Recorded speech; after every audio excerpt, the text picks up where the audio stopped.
Good afternoon, everybody. Please have a seat. I hear you have some questions for me, but let me just make a few remarks at the top, and then I'll open it up.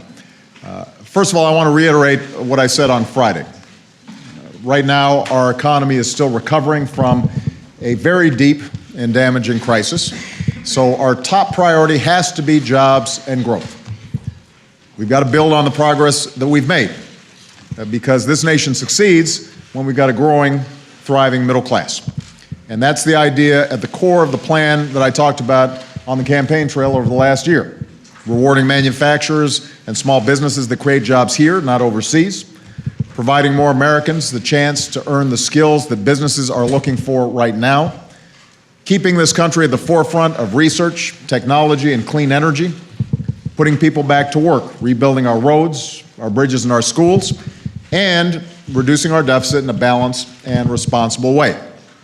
Now, on this last item, we face a very clear deadline that requires us to make some big decisions on jobs, taxes, and deficits by the end of the year.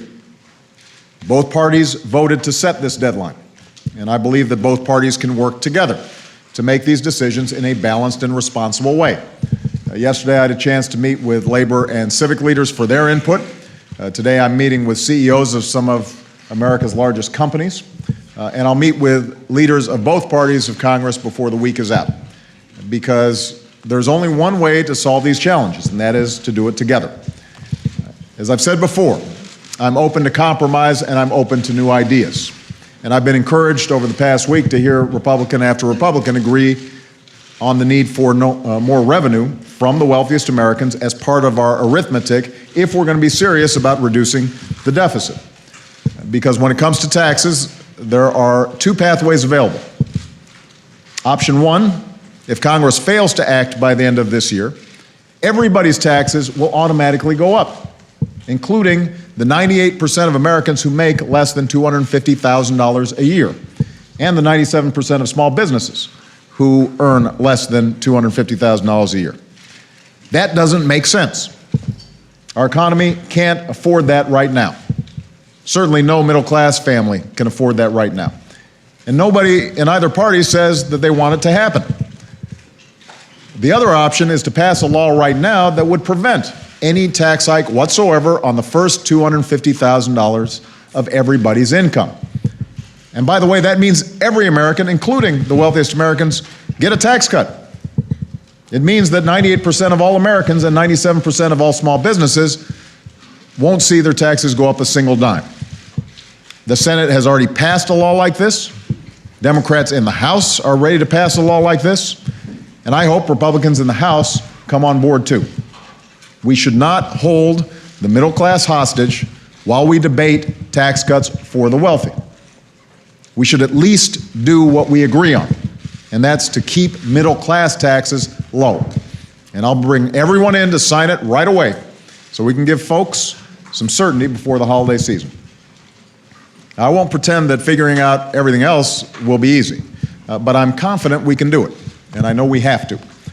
I know that that's what the American people want us to do. That was the very clear message from the election last week, and that was the message of a letter that I received over the weekend.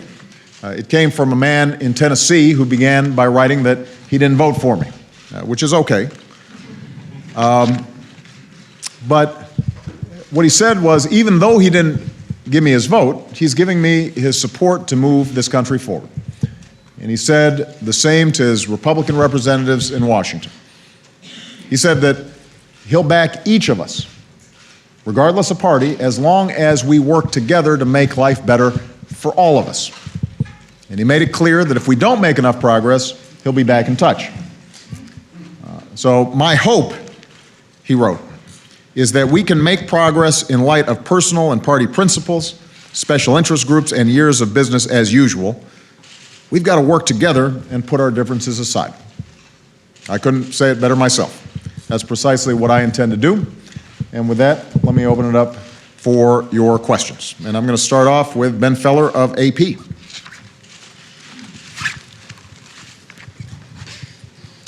Thank you, Mr. President. Can you assure the American people that there have been no breaches of national security or classified information in the scandal involving Generals Petraeus and Allen?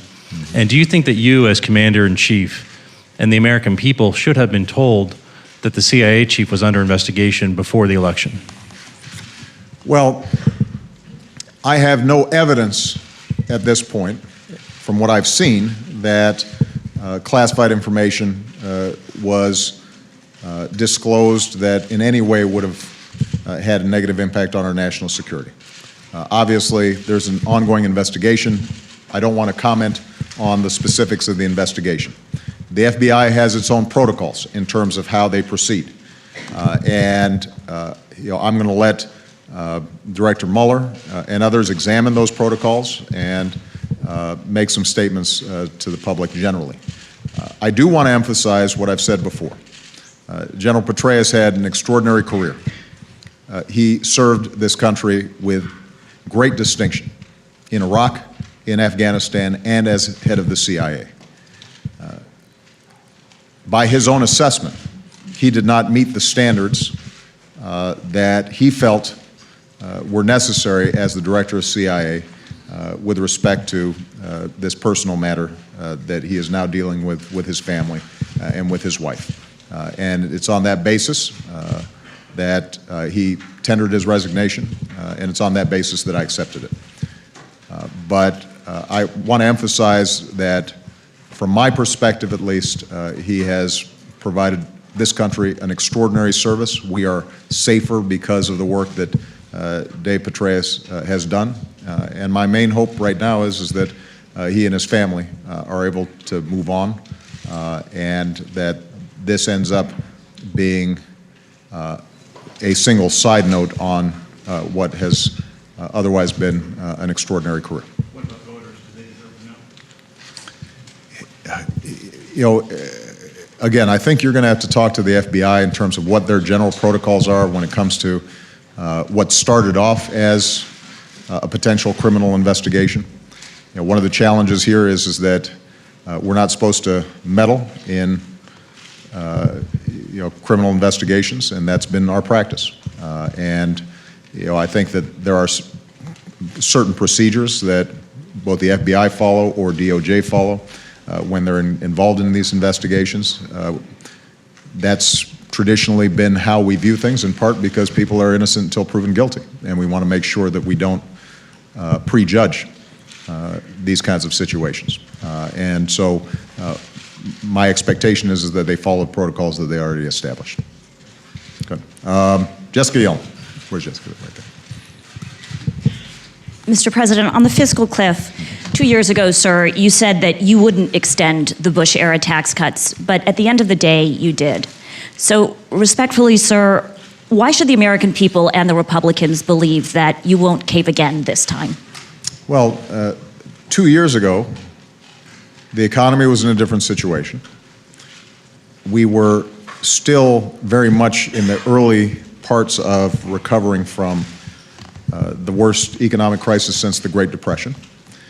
And ultimately, we came together not only to extend the Bush tax cuts, but also a wide range of policies that were going to be good for the economy at that point. Unemployment insurance extensions, payroll tax extension, all of which made a difference and is part of the reason why what we've seen now is 32 consecutive months of job growth and over 5.5 million jobs created and the unemployment rate coming down.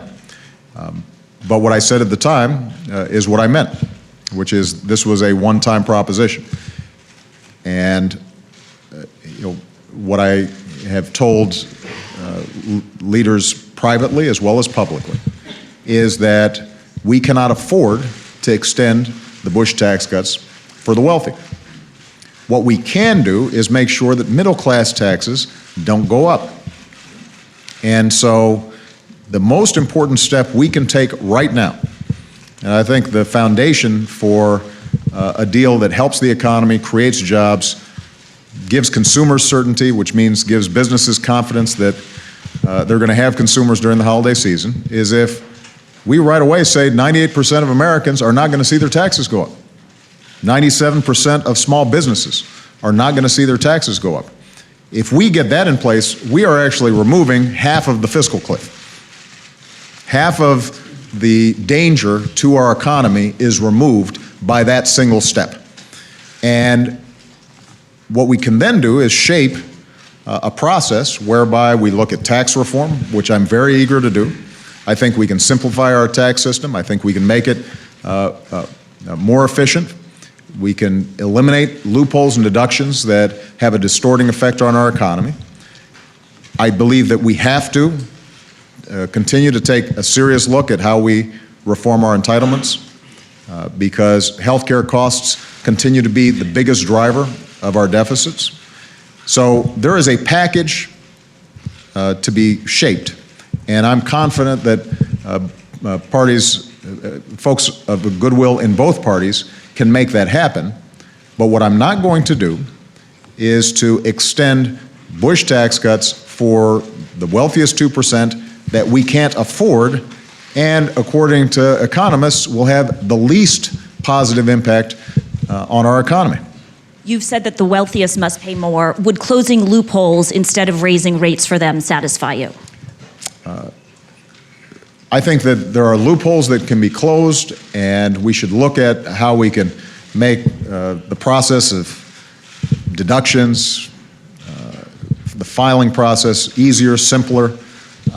But when it comes to the top 2%, what I'm not going to do is to extend further a tax cut for folks who don't need it, which would cost close to $1 trillion. And it's very difficult to see how you make up that $1 trillion, if we're serious about deficit reduction, just by closing loopholes and deductions. The math tends not to work. And I think it's important to establish a basic principle that was debated extensively during the course of this campaign. I mean, this shouldn't be a surprise to anybody. This was, if there was one thing that everybody understood was a big difference between myself and Mr. Romney, it was when it comes to how we reduce our deficit, I argued for a balanced, responsible approach, and part of that included making sure that the wealthiest Americans pay a little bit more. I think every voter out there understood that that was an important debate, and the majority of voters agreed with me. By the way, more voters agreed with me on this issue than voted for me. So we've got a clear majority of the American people who recognize if we're going to be serious about deficit reduction, we've got to do it in a balanced way. The only question now is, are we going to hold the middle class hostage in order to go ahead and let that happen? Or can we all step back and say, here's something we agree on. We don't want middle class taxes to go up. Let's go ahead and lock that in. That will be good for the economy. It will be good for consumers. It will be good for businesses. It takes the edge off the fiscal cliff.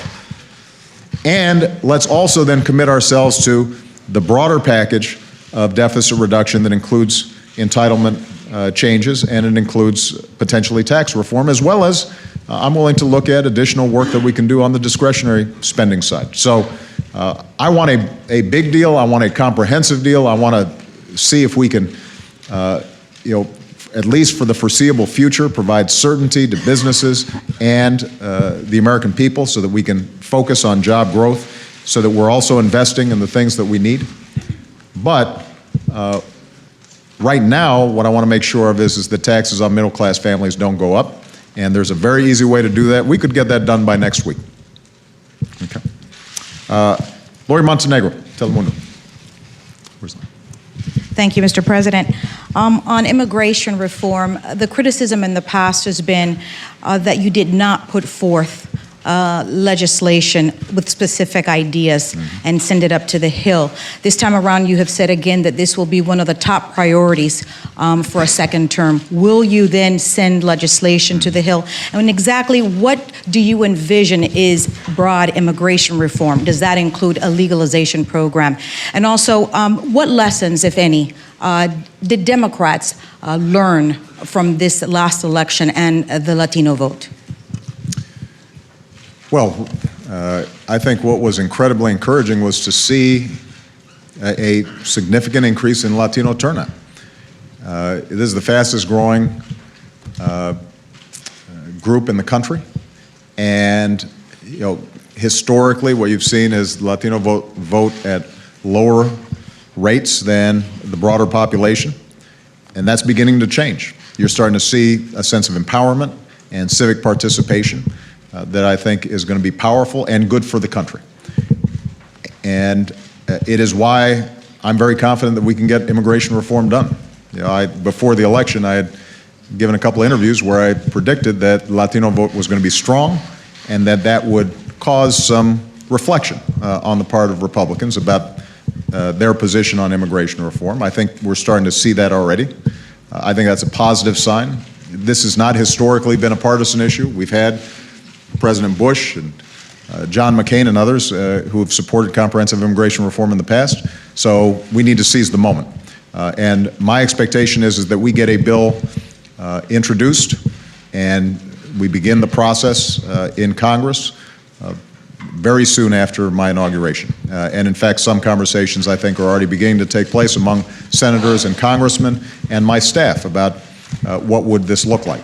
And when I say comprehensive immigration reform, it is very similar to the outlines of previous efforts at comprehensive immigration reform. I think it should include a continuation of the strong border security measures that we've taken, because we have to secure our borders. I think it should contain serious penalties for companies that are purposely hiring undocumented workers and taking advantage of them. And I do think that there should be a pathway for legal status for those who are living in this country, are not engaged in criminal activity, are here simply to work. It's important for them to pay back taxes. It's important for them to learn English. It's important for them to potentially pay a fine. But to give them the avenue whereby they can resolve their legal status here in this country, I think is very important. Obviously, making sure that we put into law what the first step that we've taken administratively dealing with the DREAM Act kids is very important as well. One thing that I'm very clear about is that young people who are brought here through no fault of their own, who have gone to school here, pledged allegiance to our flag, want to serve in our military, want to go to school and contribute to our society, that they shouldn't be under the cloud of deportation, that we should give them every opportunity to earn their citizenship. And so, you know, there are other components to it, obviously. The business community continues to be concerned about getting enough high-skill workers, and I am a believer that if you've got a PhD in physics or computer science who wants to stay here and start a business here, we shouldn't make it harder for him to stay here. We should try to encourage him to contribute to this society. I think that the agricultural sector obviously has very specific concerns about making sure that they've got a workforce that helps deliver food to our tables. So there are going to be a bunch of components to it, but I think whatever process we have needs to make sure border security is strong, needs to deal with employers effectively, needs to provide a pathway for the undocumented here, needs to deal with the DREAM Act kids, and I think that's something that we can get done. Chuck Todd. Where's Chuck? Mr. President, I just want to follow up on both Ben's question and Jessica's question. On having to do with Ben's question, are you How about Lori's question? Do you want to follow up on that one too? No, you get. I feel like you answered that one completely. Are you withholding judgment on whether you should have known sooner that there was a potential that there was an investigation into whether your CIA director, potentially there was a national security breach with your CIA director? Do you believe you should have known sooner? Or are you withholding judgment until the investigation is complete on that front? And then the follow-up to Jessica's question, tax rates. Is there no deal at the end of the year if tax rates for the top 2% aren't the Clinton tax rates, period? No ifs, ands, or buts, and any room in negotiating on that specific aspect of the fiscal cliff? I am withholding judgment with respect to how the entire process surrounding General Petraeus came up. And, we don't have all the information yet, but I want to say that I have a lot of confidence generally in the FBI, and they've got a difficult job. So I'm going to wait and see if there's any other. Well, I mean, Chuck, what I'll say is that if it is also possible that had we been told, then you'd be sitting here asking a question about why were you interfering in a criminal investigation. So I think it's best right now for us to just see how this whole process unfolded. With respect to the tax rates, I just want to emphasize, I am open to new ideas. If the Republican counterparts or some Democrats have a great idea for us to raise revenue, maintain progressivity, make sure the middle class isn't getting hit, reduces our deficit, encourages growth, I'm not going to just slam the door in their face. I want to hear I want to hear ideas from everybody. Full red line. Well, look, I believe this is solvable. I think that fair-minded people can come to an agreement that does not cause the economy to go back into recession, that protects middle-class families, that focuses on jobs and growth, and reduces our deficit. I'm confident it can be done. My budget, frankly, does it. I understand that I don't expect the Republicans simply to adopt my budget. That's not realistic. So I recognize that we're going to have to compromise. And as I said on election night, compromise is hard. And not everybody gets 100% of what they want, and not everybody is going to be perfectly happy. But what I will not do is to have a process that is vague, that says we're going to sort of kind of raise revenue through dynamic scoring or closing loopholes that have not been identified. And the reason I won't do that is because I don't want to find ourselves in a position 6 months from now or a year from now where, lo and behold, the only way to close a deficit is to sock it to middle-class families, or to burden families that have disabled kids, or have a parent in a nursing home, or suddenly we've got to cut more out of our basic research budget that is the key to growing the economy in the long term. So that's my concern. I'm less concerned about red lines per se. What I'm concerned about is not finding ourselves in a situation where the wealthy aren't paying more or aren't paying as much as they should. Middle-class families, one way or another, are making up the difference. That's the kind of status quo that has been going on here too long, and that's exactly what I argued against during this campaign. And if there's one thing that I'm pretty confident about, is the American people understood what they were getting when they gave me this incredible privilege of being in office for another 4 years. They want compromise, they want action, but they also want to make sure that middle-class folks aren't bearing the entire burden and sacrifice when it comes to some of these big challenges. They expect that folks at the top are doing their fair share as well, and that's going to be my guiding principle during these negotiations, but more importantly, during the next 4 years of my administration. Nancy Cordes. Mr. President, on election night, you said that you were looking forward to speaking with Governor Romney, sitting down in the coming weeks to discuss ways that you could work together on this nation's problems. Have you extended that invitation? Has he accepted? And in what ways do you think you can work together? We haven't scheduled something yet. I think everybody forgets that the election was only a week ago, and I know I've forgotten. I forgot on Wednesday. I think everybody needs to catch their breath. I'm sure that Governor Romney is spending some time with his family. And my hope is before the end of the year, though, that we have a chance to sit down and talk. There are certain aspects of Governor Romney's record and his ideas that I think could be very helpful. To give you one example, I do think he did a terrific job running the Olympics. And that skill set of trying to figure out how do we make something work better applies to the federal government. There are a lot of ideas that I don't think are partisan ideas, but are just smart ideas about how can we make the federal government more customer friendly, how can we make sure that we're consolidating programs that are duplicative, how can we eliminate additional waste.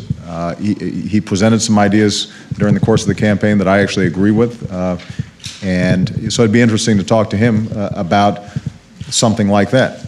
There may be ideas that he has with respect to jobs and growth that can help middle-class families that I want to hear. So, I'm not either prejudging what he's interested in doing, nor am I suggesting I've got some specific assignment. But what I want to do is to get ideas from him and see if there's some ways that we can potentially work together. When it comes to your relationships with Congress, one of the most frequent criticisms we've heard over the past few years from members on both sides is that you haven't done enough to reach out and build relationships. Are there concrete ways that you plan to approach your relationships with Congress in a second term? Look, I think there's no doubt that I can always do better. And so I will examine ways that I can make sure to communicate my desire to work with everybody, so long as it's advancing the cause of strengthening our middle class and improving our economy. I've got a lot of good relationships with folks both in the House and the Senate. I have a lot of relationships on both sides of the aisle. It hasn't always manifested itself in the kind of agreements that I'd like to see between Democrats and Republicans. And so I think all of us have responsibilities to see if there are things that we can improve on. And I don't exempt myself from needing to do some self-reflection and see if I can improve our working relationship. There are probably going to be still some very sharp differences. And as I said during the campaign, there are going to be times where there are fights, and I think those are fights that need to be had. But what I think the American people don't want to see is a focus on the next election instead of a focus on them. And I don't have another election. And Michelle and I were talking last night about what an incredible honor and privilege it is to be put in this position. And there are people all across this country, millions of folks, who worked so hard to help us get elected, but there are also millions of people who may not have voted for us, but are also counting on us. And we take that responsibility very seriously. I take that responsibility very seriously. And I hope and intend to be an even better president in the second term than I was in the first. Jonathan Karl.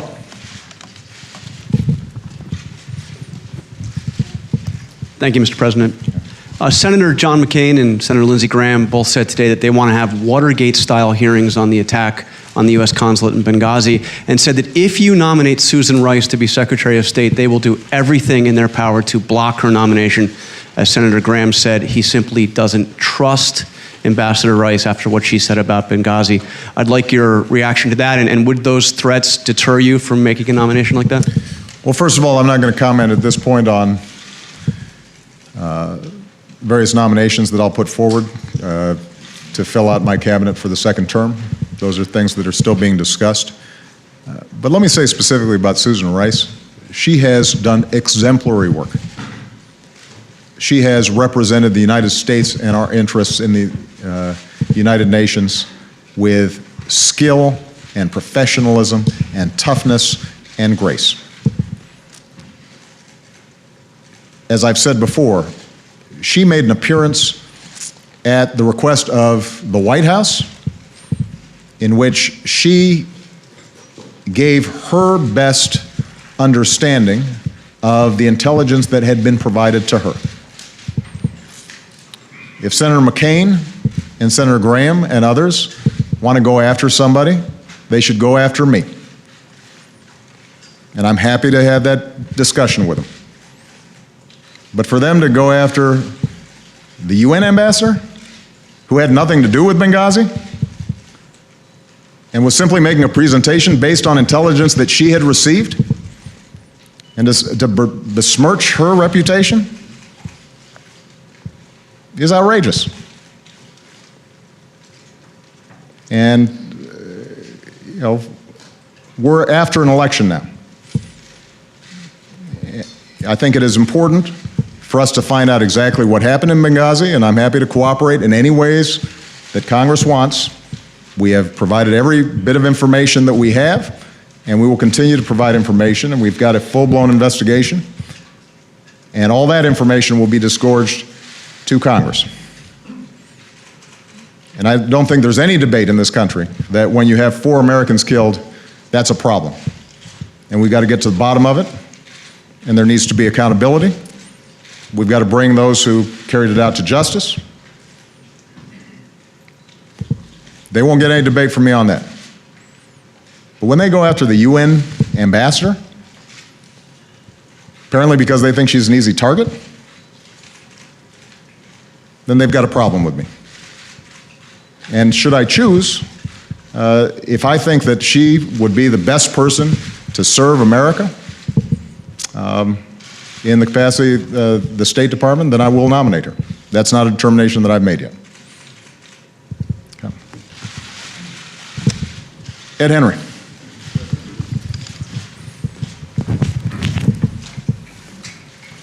I want to take Chuck's lead and just ask a very small follow-up, which is whether you feel you have a mandate, not just on taxes, but on a range of issues because of your decisive victory.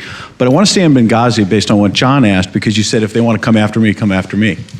I wanted to ask about the families of these 4 Americans who were killed.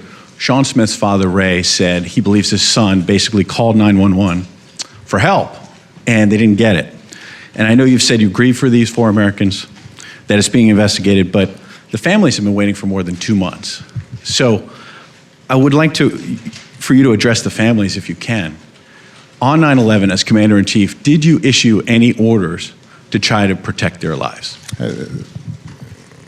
Ed, I'll address the families not through the press. I'll address the families directly, as I already have.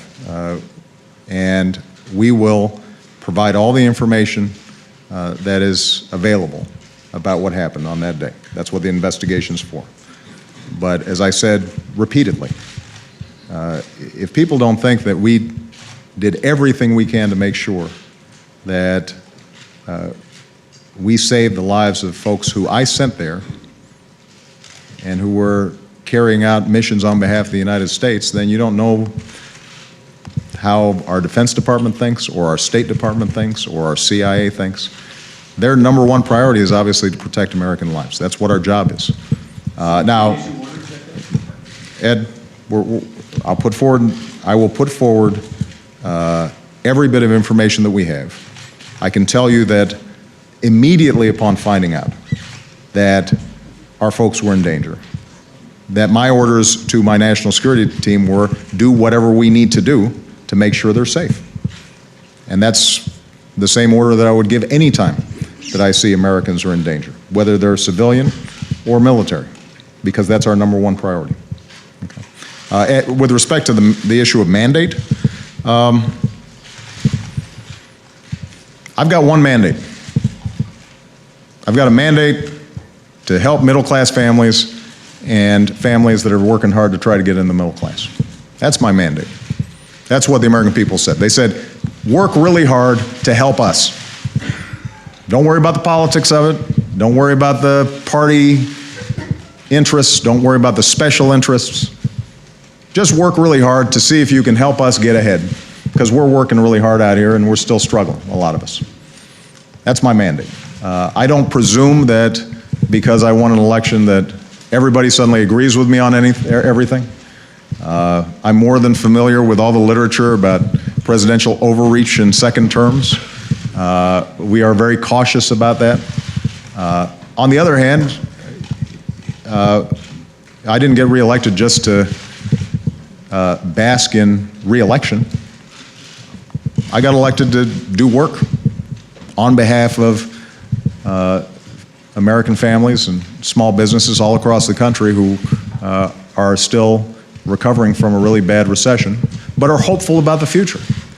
And I am too. The one thing that I said during the campaign that maybe sounds like a bunch of campaign rhetoric, but now that the campaign's over, I'm going to repeat it, and hopefully you guys will really believe me. When you travel around the country, you are inspired by the grit and resilience and hard work and decency of the American people. And it just makes you want to work harder. You know, you meet families who are, have overcome really tough odds and somehow are making it and sending their kids to college, and you meet young people who are doing incredible work in disadvantaged communities because they believe in the American ideal, and it should be available for everybody. And you meet farmers who are helping each other during times of drought, and you meet businesses that kept their doors open during the recession even though the owner didn't have to take a salary. And when you talk to these folks, you say to yourself, man, they deserve a better government than they've been getting.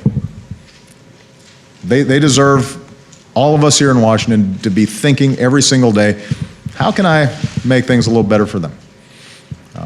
Which isn't to say that everything we do is going to be perfect, or that there aren't just going to be some big, tough challenges that we have to grapple with. But I do know that federal government can make a difference. We're seeing it right now on the Jersey coast and in New York. People are still going through a really tough time. The response hasn't been perfect, but it's been aggressive and strong and fast and robust, and a lot of people have been helped because of it. And that's a pretty good metaphor for how I want the federal government to operate generally, and I'm going to do everything I can to make sure it does. Christy Parson. Hey. Thank you, Mr. President, and congratulations, by the way. One quick follow-up. Was there when I was running for state senate. That's right, I was. Christy and I go back a ways. I've never seen you lose. I wasn't looking that one time. There you go. One quick follow-up, and then I want to ask you about Iran. I just want to make sure I understood what you said. Can you envision any scenario in which we do go off the fiscal cliff at the end of the year? And on Iran, are you preparing a final diplomatic push here to resolve the nuclear program issue, and are we headed toward one-on-one talks? Well, obviously, we can all imagine a scenario where we go off the fiscal cliff. If despite the election, if despite the dangers of going over the fiscal cliff and what that means for our economy, that there's too much stubbornness in Congress that we can't even agree on giving middle-class families a tax cut, then middle-class families are all going to end up having a big tax hike. And that's going to be a pretty rude shock for them, and I suspect will have a big impact on the holiday shopping season, which in turn will have an impact on business planning and hiring, and we can go back into a recession. It would be a bad thing. It is not necessary. So I want to repeat, step number one that we can take in the next couple of weeks, provide certainty to middle-class families. 98% of families who make less than $250,000 a year, 97% of small businesses, that their taxes will not go up a single dime next year. Give them that certainty right now. We can get that done. We can then set up a structure whereby we are dealing with tax reform, closing deductions, closing loopholes, simplifying, dealing with entitlements, and I'm ready to, and willing to make big commitments to make sure that we're locking in the kind of deficit reductions that stabilize our deficit, start bringing it down, start bringing down our debt. I'm confident we can do it. And look, I've been living with this for a couple of years now. I know the math pretty well, and it really is arithmetic. It's not calculus. There are some tough things that have to be done, but there's a way of doing this that does not hurt middle-class families, that does not hurt our seniors, doesn't hurt families with disabled kids, allows us to continue to invest in those things that make us grow, like basic research and education, helping young people afford going to college. As we've already heard from some Republican commentators, a modest tax increase on the wealthy is not going to break their backs. They'll still be wealthy, and it will not impinge on business investment. So we know how to do this. This is just a matter of whether or not we come together and go ahead and say, Democrats and Republicans, we're both going to hold hands and do what's right for the American people. And I hope that's what happens. With respect to Iran, I very much want to see a diplomatic resolution to the problem. I was very clear before the campaign, I was clear during the campaign, and I'm now clear after the campaign. We're not going to let Iran get a nuclear weapon. But I think there is still a window of time for us to resolve this diplomatically. We've imposed the toughest sanctions in history. It is having an impact on Iran's economy. There should be a way in which they can enjoy peaceful nuclear power while still meeting their international obligations and providing clear assurances to the international community that they're not pursuing a nuclear weapon. And so, yes, I will try to make a push in the coming months to see if we can open up a dialogue between Iran and not just us, but the international community to see if we can get this thing resolved. I can't promise that Iran will walk through the door that they need to walk through, but that would be very much the preferable option. And under what circumstances would one-on-one conversation take place? I won't talk about the details of negotiations, but I think it's fair to say that we want to get this resolved, and we're not going to be constrained by diplomatic niceties or protocols. If Iran is serious about wanting to resolve this, they'll be in a position to resolve it. At one point, just prior to the election, there was talk that talks might be imminent. That was not true, and it's not true as of today. Okay? Just going to knock through a couple others. Mark Landers. Where's Mark? There he is, right in front of me. Thank you, Mr. President. In his endorsement of you a few weeks ago, Mayor Bloomberg said he was motivated by the belief that you would do more to confront the threat of climate change than your opponent. Tomorrow you're going up to New York City, where you're going to, I assume, see people who are still suffering the effects of Hurricane Sandy, which many people say is further evidence of how a warming globe is changing our weather. What specifically do you plan to do in a second term to tackle the issue of climate change? And do you think the political will exists in Washington to pass legislation that could include some kind of a tax on carbon? You know, as you know, Mark, we can't attribute any particular weather event to climate change. What we do know is the temperature around the globe is increasing faster than was predicted even 10 years ago. We do know that the Arctic ice cap is melting faster than was predicted even 5 years ago.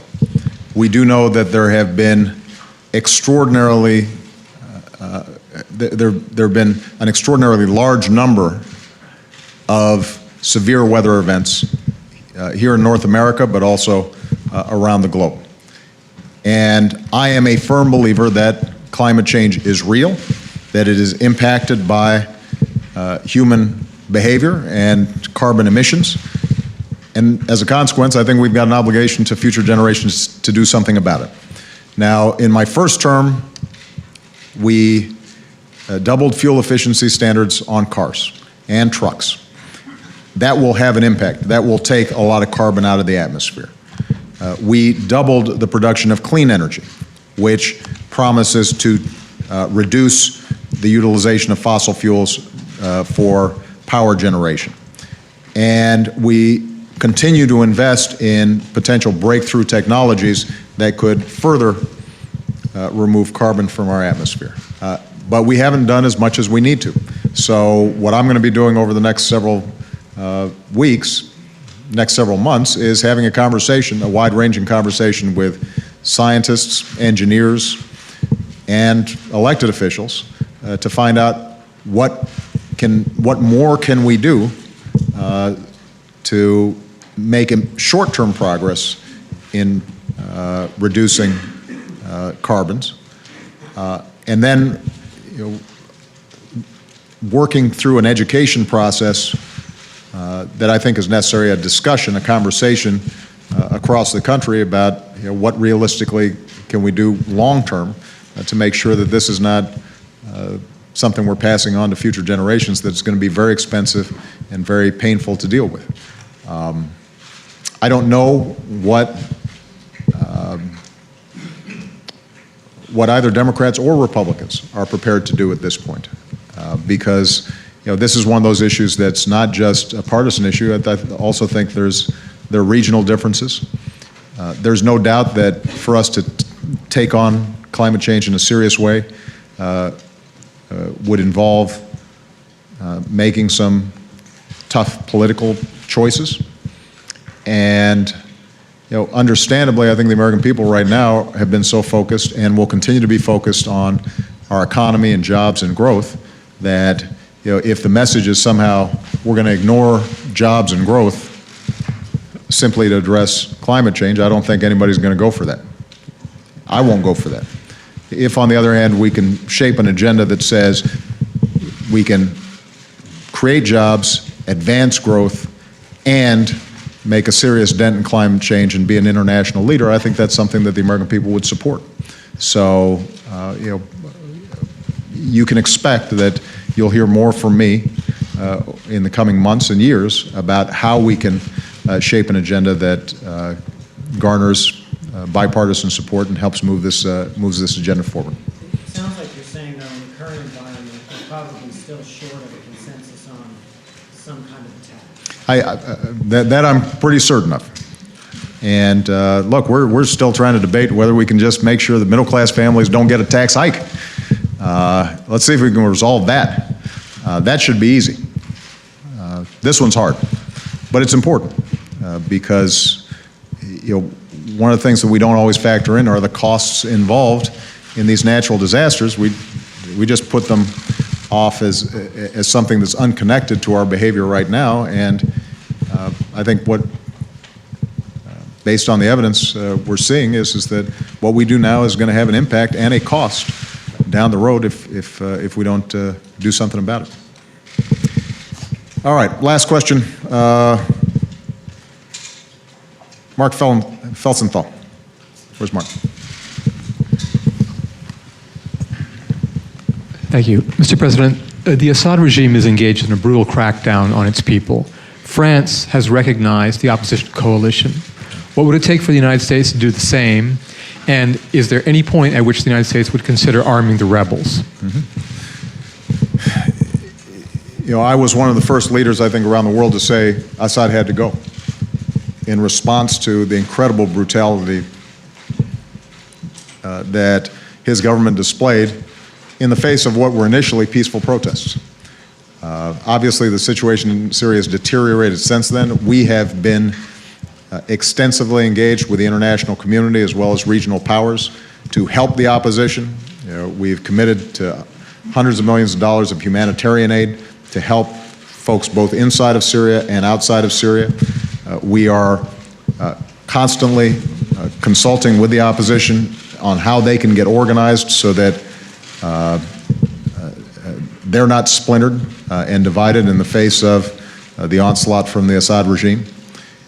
We are in very close contact with countries like Turkey and Jordan that immediately border Syria and have an impact, and obviously Israel, which is having already grave concerns, as we do, about, for example, movements of chemical weapons that might occur in such a chaotic atmosphere. And they could have an impact not just within Syria, but on the region as a whole.